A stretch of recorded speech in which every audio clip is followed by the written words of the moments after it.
Hey class, welcome back. I hope everyone's doing well today. Today we are going to finish up the Vietnam War with the Vietnam War Part 2, which is our third session for this week.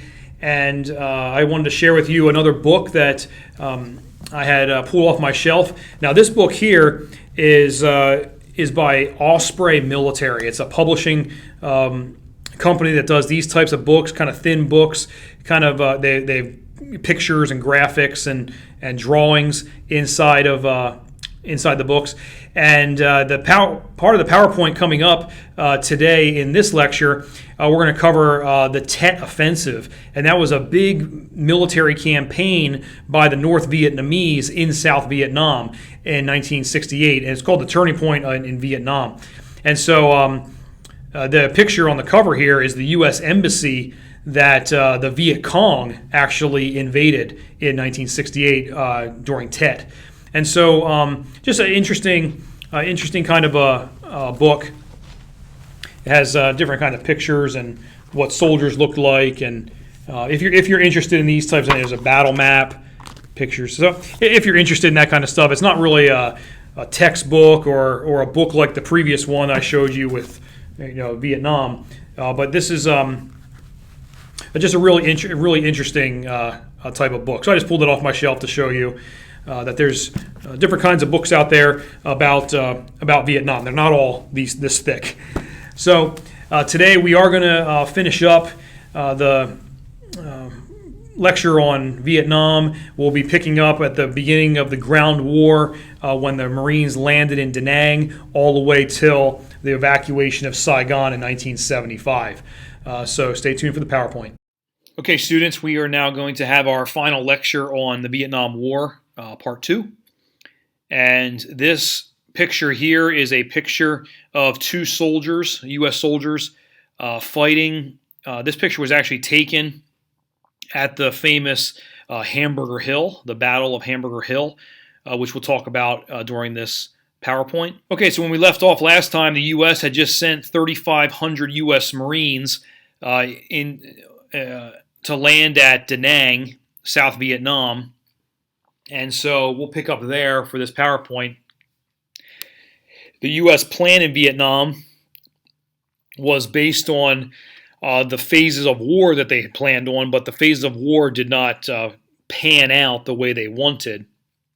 So we have a troop buildup and then phases of war that we'll talk about with this first section of the PowerPoint. March 1965, 3,500 U.S. soldiers land at Da Nang.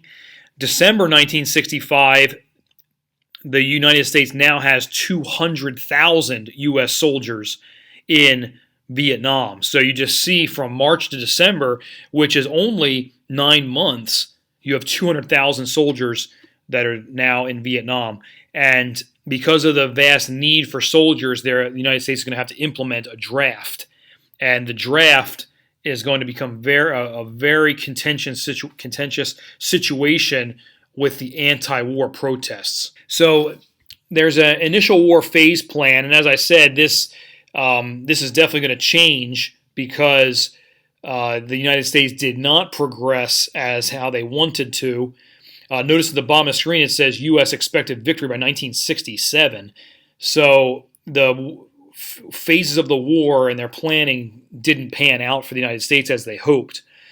The initial war phase plan was this. Phase 1, offensives to stop the losing trend of 1964, because 1964 had a lot of problems. In our last PowerPoint, we talked about that.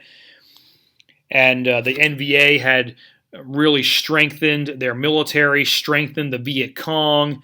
Phase 2 was basically taking the war to the NVA and the Viet Cong and destroying them and driving them out of South Vietnam. And then Phase 3 was a contingency. If Phase 2 was slower than they expected, they would extend Phase 2 for 18 months, and that would be Phase 3. So what they did was they began these massive search and destroy operations. And these are called these operations here: Operation Masher, Operation Thayer, Operation Attleboro, Operation Cedar Falls, and Operation Junction City. Now, in these operations are many, many battles. Okay, so don't think that it's just like one battle.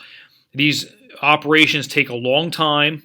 and they're large in scale, and they're also large in area, and a lot of men died during these different operations. And the U.S. expected victory by 1967, but like I said, that did not pan out. The Battle of the Drang, November 14th to the 18th, 1965. This was the first major battle in Vietnam for the U.S. ground forces. The U.S. ground forces were commanded by Lieutenant Colonel Hal Moore. This was 3 NVA divisions were massing their divisions in the Drang Valley. And so intelligence came in that this massing of soldiers was happening. And so the U.S. sent the U.S. 1st Cavalry Division to confront these 3 NVA divisions and to kill them. And so this is definitely one of the first battles that involved the helicopter, because the helicopters would come in and drop off the soldiers in the landing zones. And the Battle of the Drang Valley, there were a good number of landing zones, but there were 2 very famous ones called Landing Zone X-Ray and Landing Zone Albany. That's what that means. LZ means landing zone. X-Ray and Albany. These 2 landing zones came under heavy attack as the U.S. helicopters were inserting the soldiers, what they would call a hot LZ. And so the hot LZ was the landing zone. Soldiers were getting out, but yet they were under fire when they were getting out of the helicopters. This battle was fought for several days, and the U.S. pushed the NVA out of the LZ X-Ray vicinity. LZ Albany suffered heavy casualties because of a North Vietnamese ambush. U.S. reinforcements arrived and secured the area. November 18th, the U.S. left the area, which turned into the typical strategy of the United States. And here's what they would do is they would get intelligence where the NVA were, the bad guys were. They would send a group of soldiers in helicopters. They would drop them off to fight and kill the NVA, and then the U.S. would then leave the area. At the beginning of the war, it kind of made sense, but what happened was because there was no front line of a war where you were pushing the enemy, and so now you have conquered this land. What was happening was you would fight a battle, you would kill the enemy, or the enemy would flee, and then you would leave. And then the enemy would come back and occupy that area again. And so it started to really not sit well with the United States because, especially the U.S. Home front, because of that bottom point on the slide. This battle that took place between November 14th and 18th, the United States had 499 soldiers killed in this first major battle, and the NVA lost 1,500. And even though that's good that the United States basically won this battle, they pushed the NVA out of the LZ X-ray area and killed more of them than they killed of us. It still ended up that 499 were dead, and then basically there was no land taken because the United States just left the area. So this was typical strategy for the Vietnam War. Here's some pictures of the Battle of the Drang Valley. Here's some soldiers running to a helicopter. Here's a picture of one of the landing zones. They're dragging a wounded soldier in that tarp. The Battle of the Drang Valley was made famous by a Mel Gibson movie called We Were Soldiers. Now, the movie is called We Were Soldiers. The book is called We Were Soldiers Once and Young by Hal Moore. So this is an actual photograph of the landing zone. Okay, so the U.S. plan in Vietnam. The next thing we need to talk about are search and destroy missions. This, again, was part of the strategy.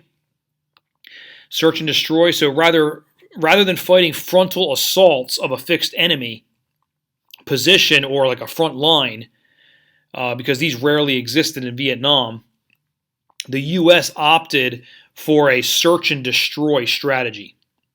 And this is where you would insert ground forces into enemy territory, search for the enemy, and destroy them, followed by immediate withdrawal. So you would go in, you'd land, you'd find the enemy, you'd kill them, you get back on your helicopters, and you would leave. And so that's what happened when they relied heavily on the helicopter. And the helicopter of Vietnam, the one that you usually see a lot of, is the Huey helicopter. Since the ground was not taken and held, the basis of victory was the body count. Okay, now this is important because in World War II, you would see victory by moving forward and pushing the enemy back. And so now you are holding more territory and you're pushing the enemy out and pushing them back and holding more territory. And so when you look at a map, you would say, oh, we're having a victory because we're taking all of this land. But in Vietnam, that's not how it was. The victory was based on the body count. So that would be where we have a battle, they killed 25 of us, and we killed 150 of them, so we won the battle. And what that means is it delved into a war of attrition. And that's what attrition means. Attrition means you wear the enemy down by killing more of them than they kill of you. But that's not a good way of fighting a war because, such as the Battle of the Drang Valley, you had 499 U.S. soldiers killed in a couple of days. Even though you killed 1,500 bad guys, you still have 499 killed in a couple of days. And all of those families are going to get telegrams that their son or their brother or their husband was killed in the Drang Valley in Vietnam. And it just basically what happens is the war of attrition turns into almost a never-ending war. It's very rare that you win a war of attrition because it takes so long and there are so many casualties. And that's what happened in Vietnam because so many soldiers were being killed and it just didn't seem like they were getting anywhere. So here's some pictures of search and destroy. So the U.S. soldiers on the top left have been dropped off by some helicopters and now they're headed off into the jungle to find the bad guys. The bottom left, they're burning a village. The United States burned the villages especially of Viet Cong sympathizers. They would burn the whole village. And then the top right is, you can see dead Viet Cong laying there. Okay, so now, again, we can't cover everything in the Vietnam War, but just the big things. The Tet Offensive began January 30th, 1968. There were some major actions that took place in 1967 that led into the Tet Offensive. The first one was the Battle for the Hills, and that was an intense time of the United States trying to occupy the hills of Vietnam because they wanted to have a strategic place to put artillery to be able to fire down into the valleys. And so there was the Battle of the Hills. There was the siege at Khe Sanh. That was a Marine base at Khe Sanh, South Vietnam. And the North Vietnamese laid siege to Khe Sanh. And then there was the Dak To campaign. So there were some major things going on in 1967, and this all led up into the Tet Offensive. The Tet Offensive was the largest offensive by the North Vietnamese and Viet Cong. And what it was a surprise attack on Tet. Tet is the Vietnamese New Year on January 30th. And so the Tet Offensive began on the Vietnamese New Year and lasted almost a year. So it's not just one battle, it lasted a long time. It was the largest NVA offensive in the war. On January 30th, 100 cities were simultaneously attacked, and then that led into large urban combat situations. So it wasn't all in the jungle, it was also in the cities. There were battles in Saigon, which is in South Vietnam. This was not good because the Viet Cong actually infiltrated the U.S. Embassy. And you can go on Google and search pictures of this, and you can see the embassy grounds. And there's like dead Viet Cong laying in the grass in the yard. There's a dead Viet Cong like next to a big flower pot type structure. So the VC actually invaded the U.S. Embassy. There was the Battle of Hue, and that was a massive battle, street-to-street fighting, sometimes house-to-house fighting. And in Moodle, I have some combat footage of the Battle of Hue. And then the Marine base at Khe Sanh was under siege, and it just continued to be under attack. And they had to supply Khe Sanh with airplanes, flying airplanes in, landing, dropping off supplies and taking off, or they would parachute supplies in. Okay, so here's a picture of what led up to Tet, called the Battle of the Hills. And so you can see a Huey helicopter dropping off U.S. soldiers on the very top of a mountain. Okay, so you just see they can't even land the helicopter. It's just so rugged and so high up here in the mountains. Here's a picture of a top of a mountain, and you can see down into the valleys here. And so what they would use this for was this wire. This is called concertina wire. It's like barbed wire.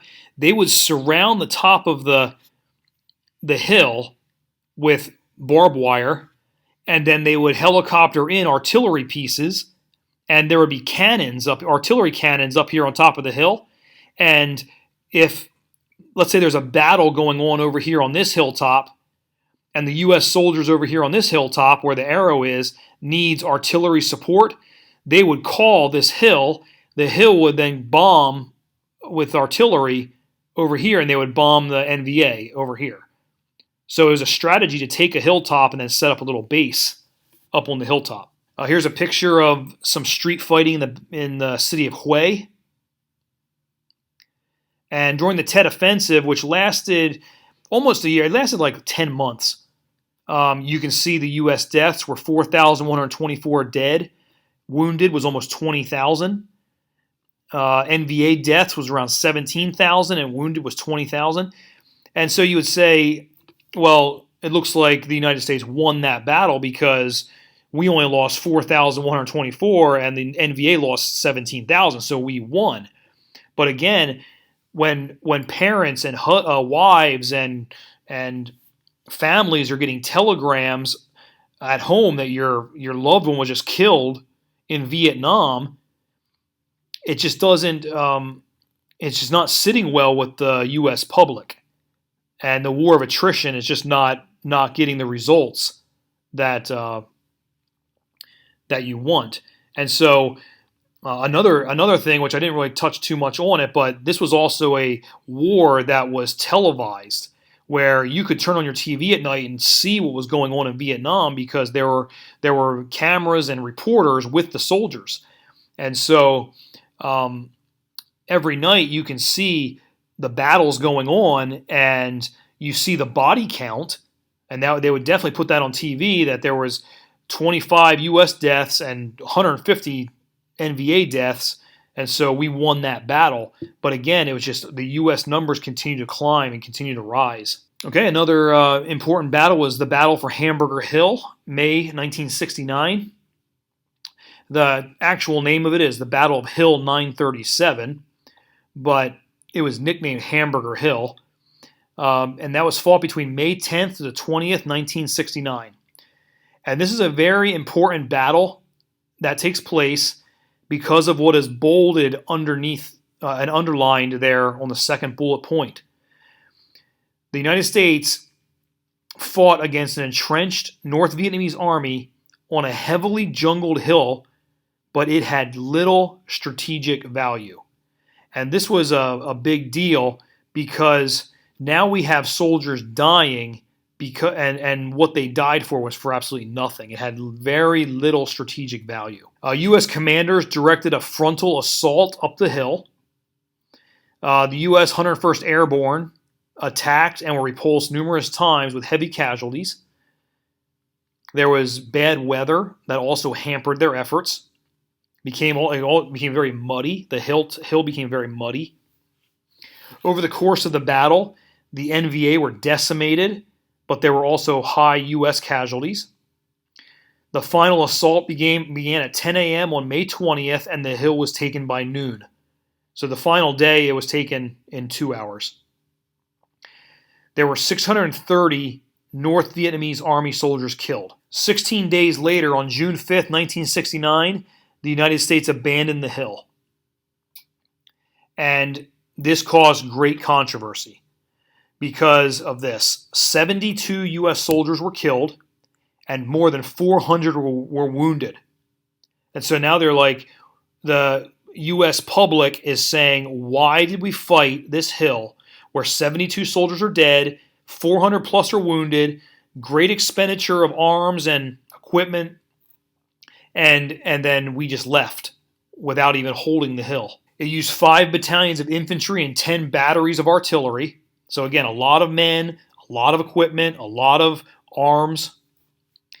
The media and politicians focused on the uselessness of the action, even though U.S. Army commanders argued that the hill was needed to secure the A Shaw Valley. But the problem is, the U.S. Army commanders argued the hill was necessary to be taken, but then they abandoned it 16 days later. So really, how strategic was this hill? And the answer is it was not strategic. The soldiers that fought dubbed this hill, 937, as Hamburger Hill because those who fought there were ground up like hamburger meat. So here's some photos of the Battle of Hamburger Hill. Here's a African-American soldier moving his way up the hill, and you can see that he's kind of behind. He's pretty thick wooded area there.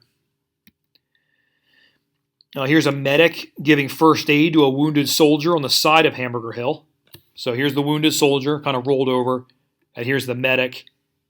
I don't know, he's reaching for something or throwing something, I'm not sure. Here's the M60 machine gun team. The M60 machine gun was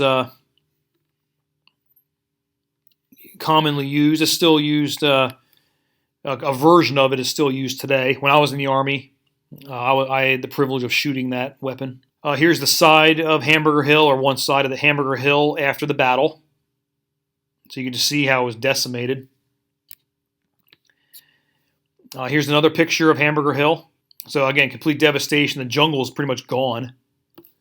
And again, 16 days later, they abandoned the hill. Now, I have to insert this slide here because even though we're talking about Vietnam, there's some other things that take place in the 1960s that are very important. So I'm just going to run down this list really quick.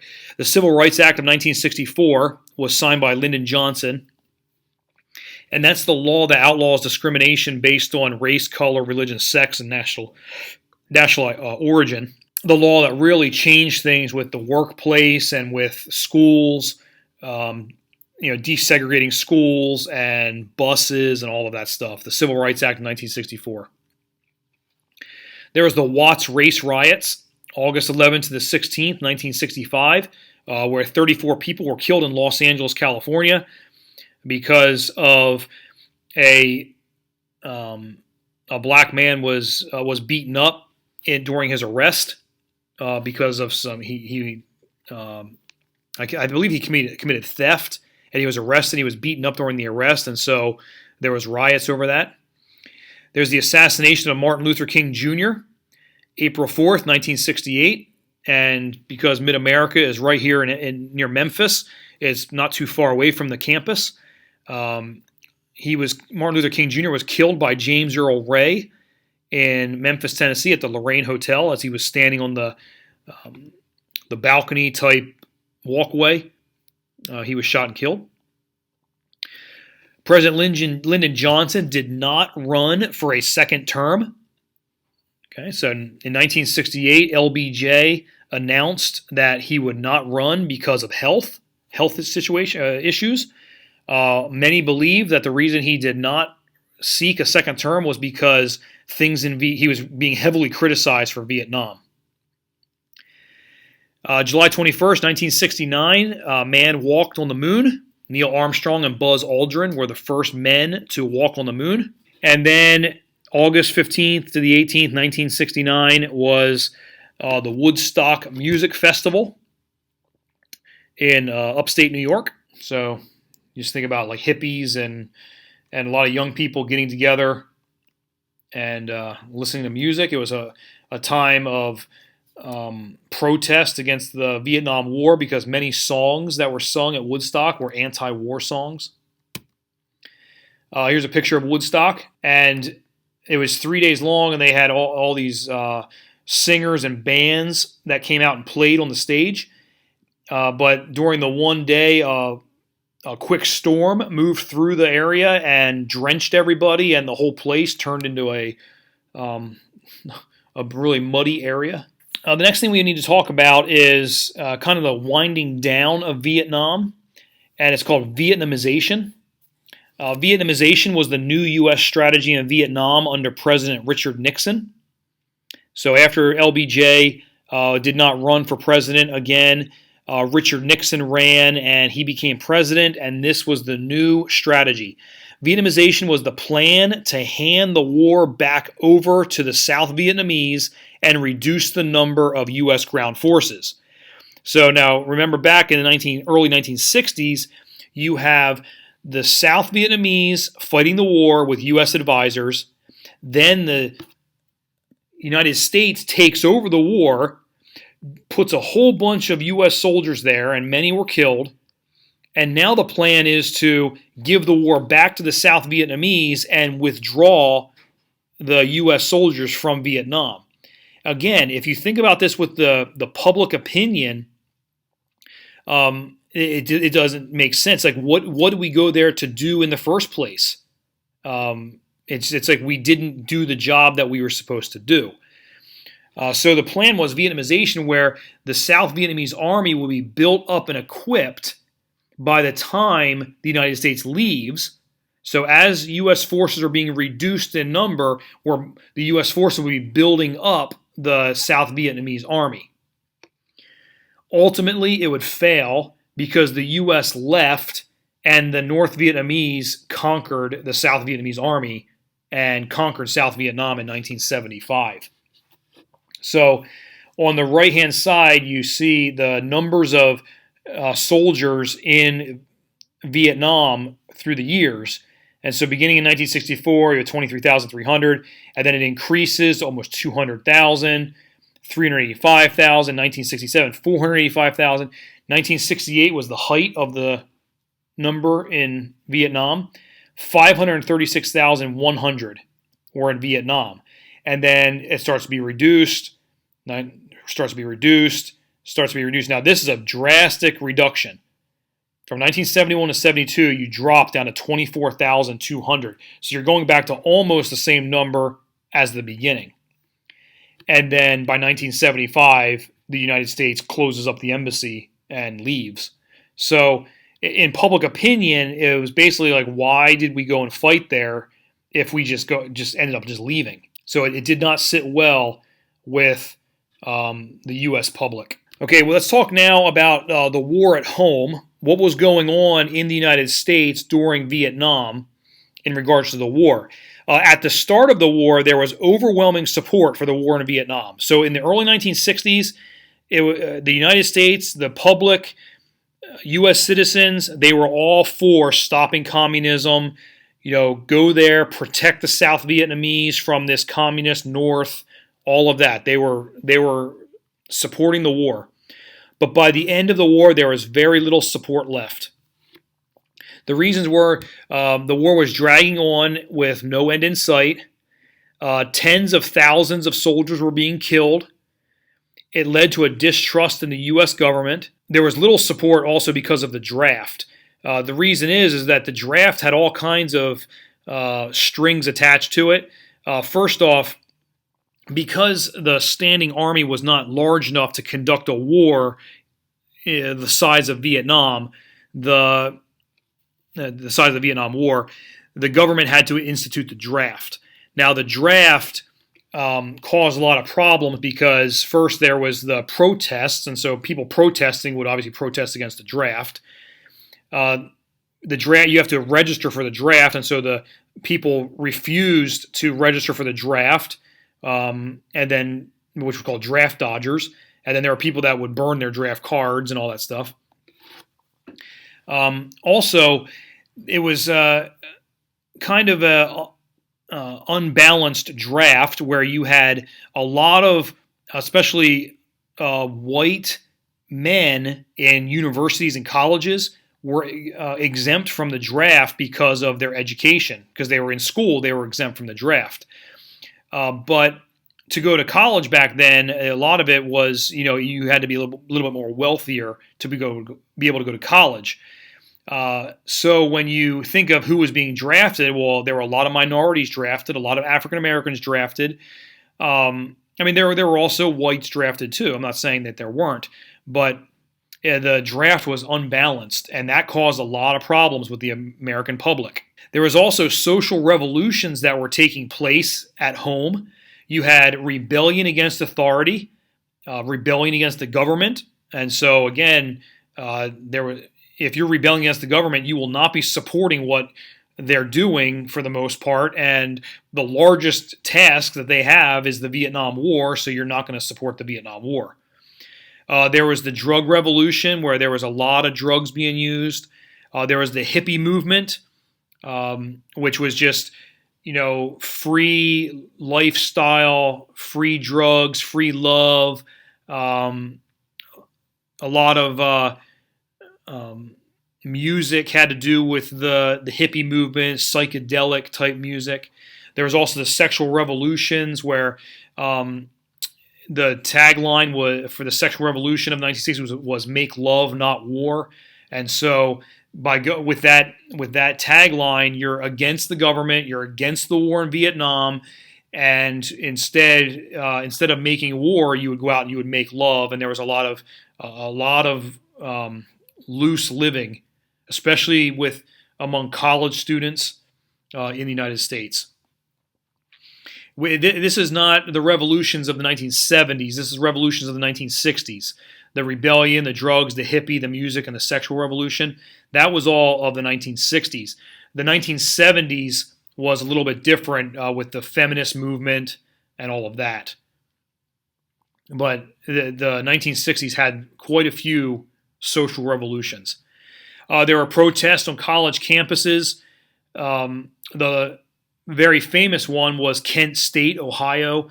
On May 4th, 1970, the National Guard had to come into the campus to help break up a protest, and the National Guardsmen fired into the crowd of students, and 4 students were killed. Okay, so here on the left is burning draft cards as a protest. So they're putting their draft cards in this Maxwell House can that's on fire here. And over here is a very famous picture of the Kent State shooting. The person that took this picture was a photojournalist student at Kent State, and he ended up winning a Pulitzer Prize for that photo. But this is one of the students that was killed. All right, there's the hippies in the top left. A lot of times they would just travel around the country. A lot of times they would make a pilgrimage to California, and they would do it in old school buses that were painted all psychedelic, and you had the long hair. I mean, this is so different than the culture of the 1950s. 1950s, everyone would be like clean cut, hairstyle, shaved, conservative clothing, and now long hair, bandanas, just kind of like hippie style clothing. Here's protests and the war in Vietnam. Even in Vietnam, there were kind of protests where here's some kind of a artillery outpost, and they have a flag with a peace sign on it. Okay, the fall of Saigon, 1975. This actually ends the Vietnam War. There were very few U.S. soldiers left in Saigon when the Vietnam War ended. The North Vietnamese had pretty much taken the entire country of South Vietnam, and they surrounded Saigon, which was the capital. There was mass panic as South Vietnamese tried to get passage out of the country to U.S. ships, which were waiting offshore. Many of these were Vietnamese women and children who the women bore the children with U.S. soldiers. And I just want to insert just a little side note.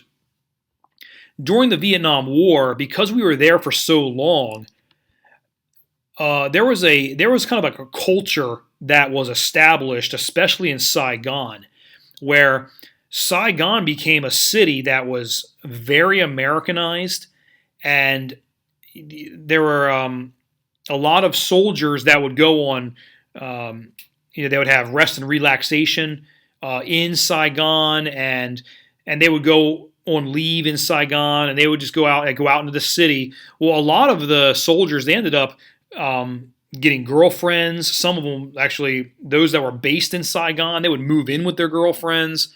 Sometimes they would get married. They would have children, so half American and half Vietnamese children. And so when the Vietnam War was ending, these women and children who, especially the children, were fathered by U.S. soldiers, they were trying to get out of the country, trying to get to the United States. And so there was this final showdown at the U.S. Embassy as civilians were trying to get into the embassy to get a ride on a helicopter out to a ship that would take them to the United States. And it became very chaotic. And what happens is basically the United States, the very last people out of the embassy was the U.S. Marines that guard the embassy. They boarded a helicopter and left. And a short time after that, the NVA invade the embassy. And Vietnam is conquered. South Vietnam is conquered by North Vietnam. And it's now one country that is under communist government. And it's like that today. It's a communist country today. So here on the left is a picture of civilians climbing over the U.S. Embassy wall as the U.S. Marines are there. There's a U.S. Marine watching. He's standing on top of the wall. And then this is a pretty famous photograph. A Huey helicopter has landed on the roof of the embassy in Saigon, and they're loading civilians onto the helicopter. And I think a helicopter can take like 11 or 12 people. So they're loading these civilians onto the helicopter. And as I said, the U.S. Marines were the last to leave Vietnam, and after about 10 years. Again, we started sending in specifically ground troops in 1965, and the last Marines to leave was 1975. Here's a fight. A picture was taken, and they're fighting to actually get on the helicopter, and this guy is just punching this other guy in the head.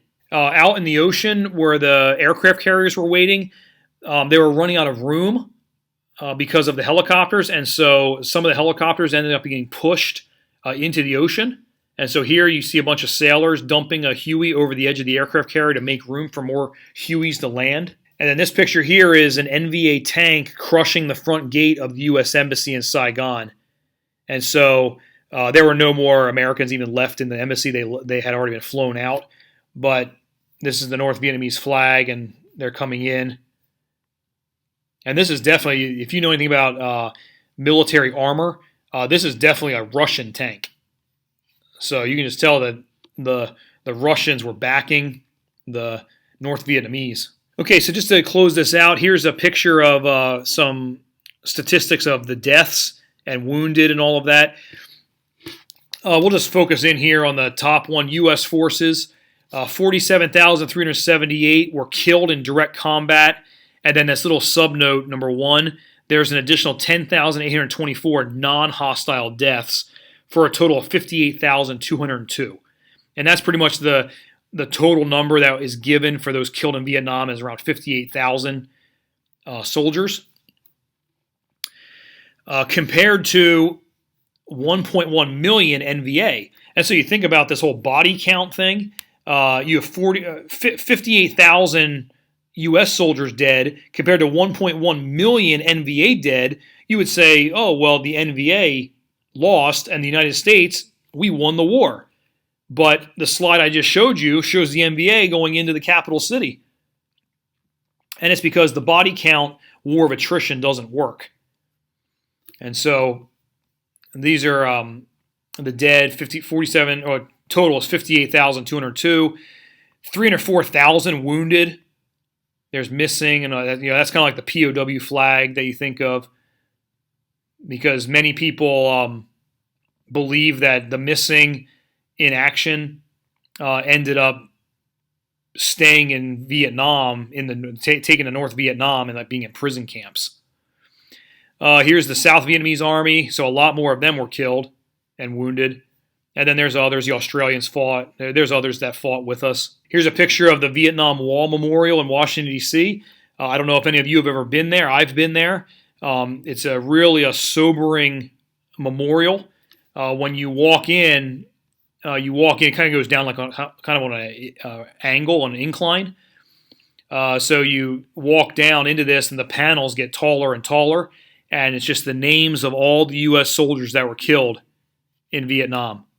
And there's over 58,000 names on the granite, and it's really sobering. The rule is that when you're walking through here, that you're talking very softly. You almost like have to whisper.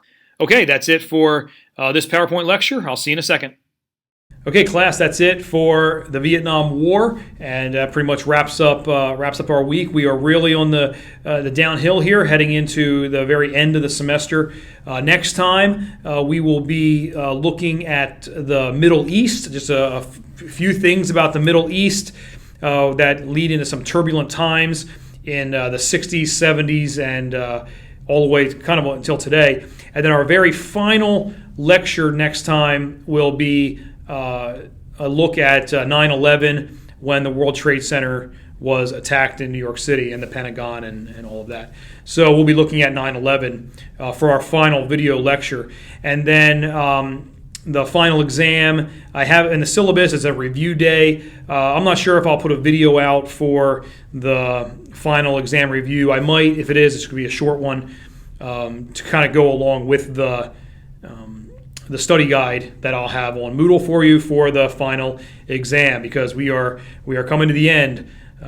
Even during this COVID-19 pandemic, we still plug along, and I'm so thankful that we were able to continue with the teaching, even though it might not be the normal format for some of the students because they were residential, now they're online. But I'm glad that we were able to continue on with the semester and able to get the class done. So stay tuned for that coming up next week. Other than that, take care.